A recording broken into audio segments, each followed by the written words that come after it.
Então, só reforçando o que a Francine disse, gente, tudo que a gente está falando aqui foi o que os palestrantes falaram na palestra, né? Então, hoje eu vou trazer, eles já trazeram, né? Que foi muito interessante, aliás. E agora eu vou falar essa palestra da Sasha, também, que ela é doutora, ela é historiadora cultural, educadora, escritora e artista. E é interessante que ela é metade grega, metade britânica, né? Inglesa. Então, ela tem os dois idiomas e ela estuda bastante essa questão da linguagem, da cultura, como que essas duas coisas se correlacionam.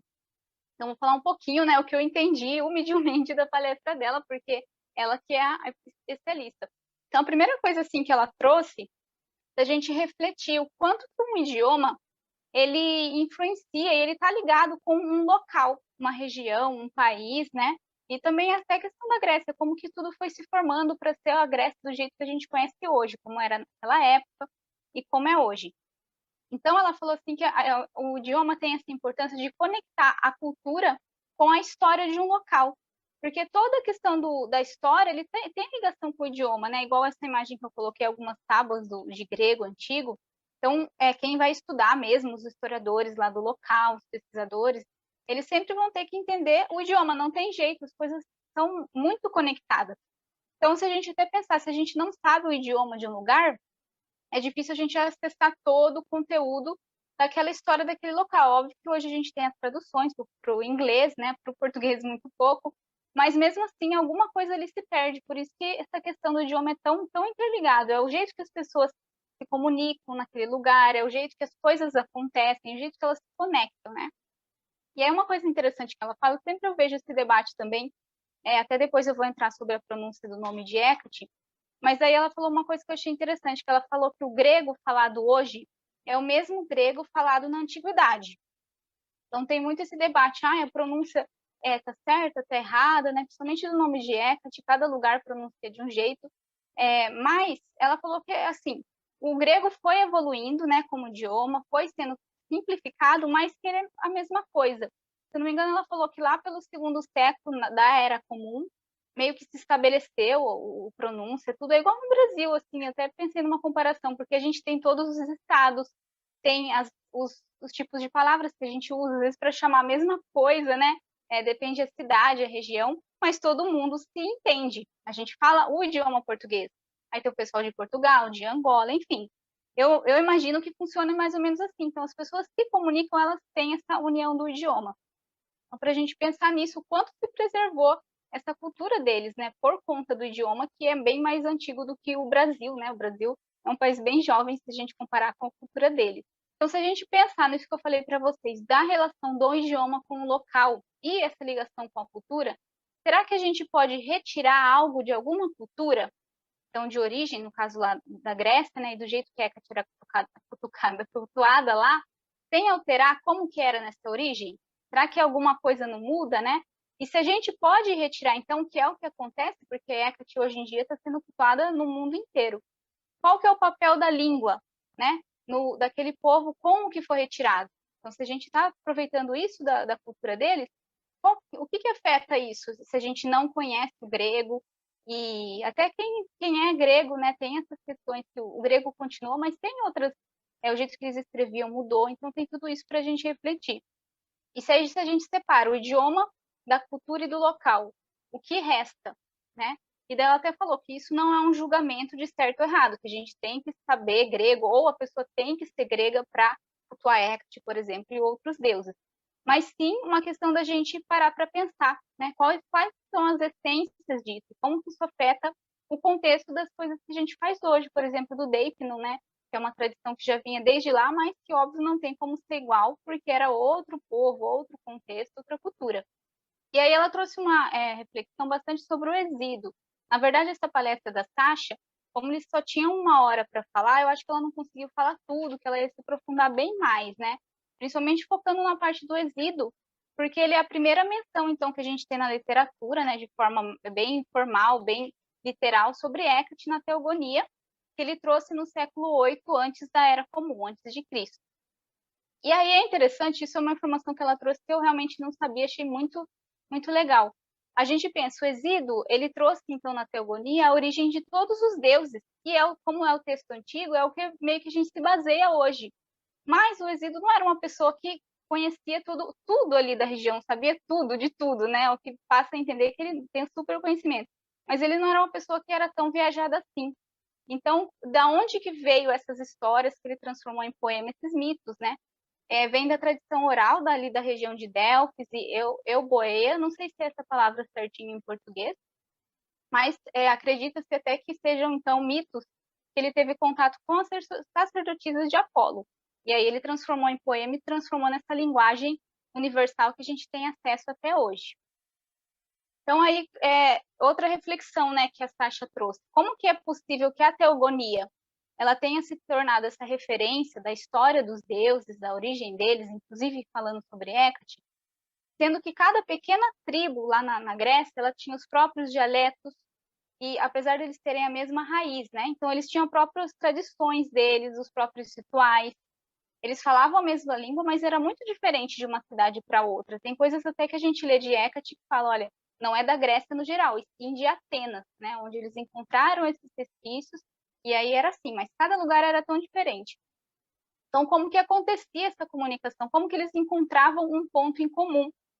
Então, aí ela fala que através de pontos em comum, como, por exemplo, a comemoração de coisas relacionadas ao esporte e à religião. Então, essas duas coisas se uniam, todo mundo aí, nesses momentos, falavam a mesma língua. Quando eram coisas maiores assim, eles conseguiam se entender. E aí, através disso, era algo que todos poderiam compartilhar, apesar das diferenças.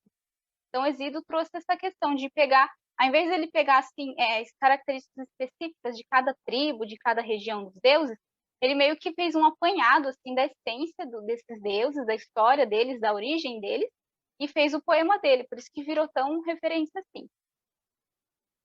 E é interessante, porque naquela época poucas pessoas sabiam ler e escrever, então como que isso acontecia, né? Como que elas sabiam dessas histórias, era muito a boca. E eles tinham essas performances, né, como se fosse um teatro. Então eles recitavam esses poemas do Exídio e de Homero, né, que escreveu os hinos homéricos, tem o hino homérico a Deméter, que inclusive cita Hécate, né, que é o famoso do mito do rapto de Perséfone. Eles foram importantes poetas, então, da época ali. E aí as pessoas recitavam esses poemas em grandes festivais. E aí, isso era reproduzido, né, em vários locais, mas não tinha muita alteração do conteúdo. Interessante, porque sempre repetiam, então, as mesmas coisas, independente da região. E essa linguagem foi se tornando uma linguagem em comum entre todos eles.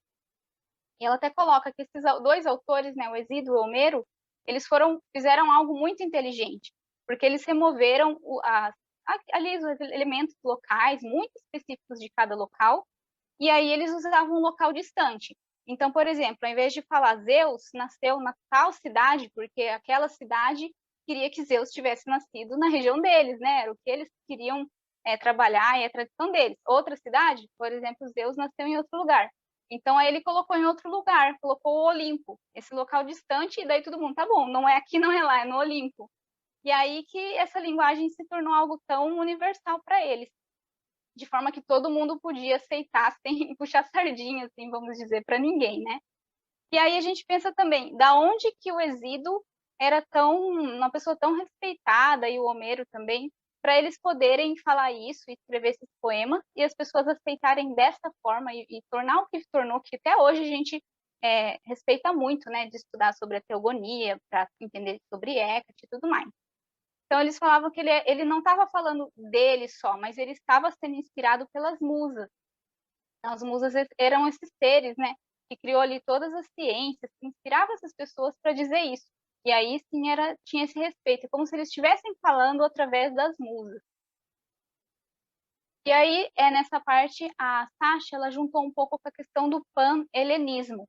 E aí, eu até coloquei para vocês a definição aqui, o que seria o pan-helenismo ou pan-helênico, né? É algo que diz respeito a todos os grupos humanos de origem grega. Então, seria essa questão de juntar tudo, essa questão que eu falei para vocês, dessa união em algo em comum. E aí ela fala que o Exídio, né, é a primeira, eu não sei se é escrito, mas é a primeira vez que surge esse conceito do pan-helenismo, de algo em comum. Então, ele se torna uma referência, algo muito maior do que era separado aí pelas tradições locais, esses dialetos que eu falei para vocês, etc. Então, era essa linguagem comum entre todos os povos da reunião da região, né, e um veículo de identidade, trazendo as pessoas mais próximas uma das outras. Então, por isso que eu concordo muito com ela que foi uma coisa muito inteligente, né, que muito sábia que o Exílio conseguiu trazer ali na sua linguagem, trazendo esse senso de unificação. E aí, dando alguns exemplos, né, porque daí se a gente for pensar, o que é grego, o que não é. E aí os autores da época, os pensadores da época, eles já falavam algumas frases que a Sasha trouxe para a gente. Eu achei interessante colocar de dois, né, do Heródoto primeiro, que era um geógrafo e historiador grego, e aí eu coloquei para vocês o ano, né, a época que ele viveu, e aí ele falava assim, mesmas origens, mesma língua, mesmos templos, mesmos tipos de sacrifício e seguiam os costumes similares. Então, essa seria essa linguagem universal dos deuses para eles, apesar de todas essas diferenças. E também eu trouxe essa outra frase do Aristides de Atenas, que era o estadista estratego. Pelo que eu procurei, eu não conhecia essa palavra estratego, tem a ver com a questão de guerra e tudo. Então ele falava assim, os helenos não são apenas aqueles que falam grego, mas aqueles que pensam em comum. Então, até trazendo uma reflexão, assim, se a gente for pensar, que a gente acaba adotando, né? É lógico que tem essa questão de Hecate ter surgido na Grécia ou não, talvez na Anatólia, mas mesmo na Anatólia não é 100% confirmado. Quem sabe no futuro a gente tenha mais evidências, né, da real origem de Hecate. Mas a gente acaba implementando isso no nosso dia a dia. Então, eles já tinham essa questão de que você não precisa nascer lá ou falar grego para cultuar os deuses deles, né, que eles tinham ali na região. E sim que a gente tem algumas coisas em comum com eles. Então, até as ciências que eles traziam naquela época, aritmética, geometria, música, astrologia, lógica, retórica e a gramática, né, que são coisas tão importantes hoje em dia e que os gregos já estudavam muito. Então, eles falavam também que tudo isso era inspirado pelas musas e isso também eram valores comuns da cultura deles, tornando assim essa linguagem dos deuses. Então, aí ela trouxe um pouco sobre o que é o helenismo, né? Eu não conheço tanto sobre o helenismo, mas a gente sabe que eles trabalham bastante também com Hecate, com outros deuses. Hoje tem mais uma questão de ser uma religião, tudo, mas essa ideia mais do qual que era o significado disso. Então, ela fala assim que o helenismo é a qualidade de ser grego em espírito. Então, como eu disse, não necessariamente alguém que nasceu lá e que fale grego, né, necessariamente. Então, é uma mentalidade e visão de mundo acima de tudo, não aborda as cor de pele, credo, né? Todos podem participar no espírito de. Agora, vocês me perdoem meu grego. Philoxenia, que é a questão da hospitalidade. Aliás, até agora que eu falei a palavra em grego, eu até separei uma carta aqui para mostrar para vocês, que teve uma parte que a Sasha falou sobre essa questão das musas, de inspirar as musas, e eles acreditavam que a musa trazia a verdade. E daí a verdade em grego, também desculpem o meu grego, não sei se vai dar para ver certinho, é a alefia, não sei pronunciar certinho, mas é essa palavra. Então seria essa verdade universal, por isso que eles respeitavam isso, né? E de não ser algo que assim que só quem é de lá pode, acho isso muito legal, assim, porque eles abraçam todo mundo, tem essa hospitalidade, mas também tem essa troca, do mesmo jeito que eles aceitam a gente na cultura deles, a cultuar os deuses do jeito deles, também eles esperam esse respeito de volta. Essa acha até conta que continua sendo assim, eles abraçam todo mundo. Se você chegar lá na Grécia e estiver tendo algum festival, alguma coisa assim, você super vai participar, desde que tenha esse respeito, né? Até coloquei aqui, requer comunhão e respeito pelos espíritos locais, das pessoas, da língua, dos códigos de conduta, valores e cultura. E aí essa parte eu entrei, entra a parte que eu falei para vocês, que eu acho que a Sasha não teve tão tempo de aprofundar. Porque bem no finalzinho da palestra, ela falou um pouco sobre Hecate, né? A pronúncia do nome de Hecate. Porque ela estava falando sobre a forma certa de pronunciar. E, na verdade, assim, se a gente for pensar, tem vários jeitos de pronunciar. Até lá na Grécia, eles tinham esses dialetos, então variava um pouco. Mas uma coisa que ela ressaltou, até porque o público, né, eram pessoas que falavam inglês, é que tem gente que pronuncia Hecate, por conta do H, o som de H em inglês tem som mais ou menos de Re. Então elas falam Hecate. E daí que ela falou que daí não existe esse som no grego, né? Mas para o português aí a gente realmente já tem o H mudo, então já é alguma coisa um pouquinho mais próximo dessa pronúncia. E aí ela fala que essa questão de falar re, né, com Hécate, vem desse autor, do Erasmus, porque ele quis reconstruir a pronúncia do grego. Porém, ele só baseou em texto, ele não tinha essa questão de ouvir mesmo as pessoas, né? Eu não sei certinho se ele realmente era grego, mas ela falou isso, que ele só se baseava em textos da forma que o grego era escrito. E aí o autor mesmo fala que isso com certeza foi tendencioso, né? Até porque esse som do H, como eu disse para vocês, nunca existiu no grego, mas é a forma que ficou e a forma que as pessoas pronunciam, até a questão de pronúncia dos epítetos e tudo acabou tendo essa influência do que a gente conhece hoje, mas ela incentivou bastante da gente tentar buscar, mesmo que a gente não fale grego, eu já tentei 1000 vezes pronunciar Hecate em grego e não sai de jeito nenhum. Ela até mostrou na palestra, eu não vou nem tentar aqui porque é muito difícil assim para mim. Mas a gente sempre tentar buscar um pouco da onde que vem as palavras, qual que seria a pronúncia, aprender pelo menos o básico ali do grego, para a gente pronunciar os epítetos e o nome de Hecate, assim, no mínimo, né? E entender também, que eu falei para vocês, essa questão do idioma está tão ligado com a cultura e a história dele. E até eu já testei, né? Várias regiões gregas pronunciam Hecate diferente, e o que eu também falei, que as origens de Hecate também são incertas. Então a gente sabe, né, que tem várias possíveis origens para o nome de Hecate, para a palavra Hecate. Uma das mais aceitas, assim, seria aquela que atua de longe. Mas mesmo assim a gente não tem certeza se realmente era assim, se ela era realmente chamada dessa forma, até porque essa palavra é mais grega, então tem muitos mistérios da deusa ainda nessa questão, né? Então, aí algumas coisas que eu coloquei aqui dessa questão da linguagem dos deuses, né? Para a gente refletir também, né? O quanto a pronúncia e o idioma grego influencia na nossa prática hoje. Então, e se para nós, principalmente para nós, né, que somos falantes do português, será que Hecate nos ouve?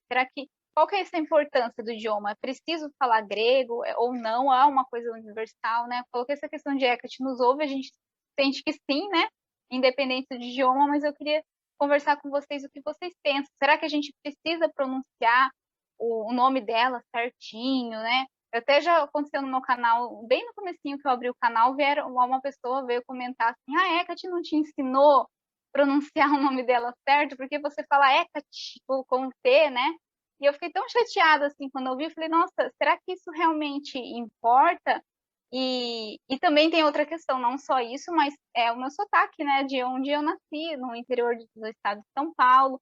Então, será que a Hecate está preocupada com a gente, com a pronúncia da gente, né? Até dos epítetos, será que tem problema da gente pronunciar o epíteto errado? Vai evocar algum outro deus? Então, eu queria conversar com vocês. Não tem um certo e errado, assim, no que a gente pode refletir disso. Né, até o que eu falei, será que isso realmente importa? E qual que é a essência disso tudo? Será que é realmente só a pronúncia? Ou também da gente conhecer a cultura, conhecer o que a gente está fazendo? Ou, né, sem falar grego, pode adaptar para o português? E também qual é a importância de conhecer esse contexto, né, que Hecate era honrada pelos gregos. Então, não só a língua, mas também a cultura e a história. Então, algumas reflexões que eu queria trazer aqui com vocês para a gente conversar.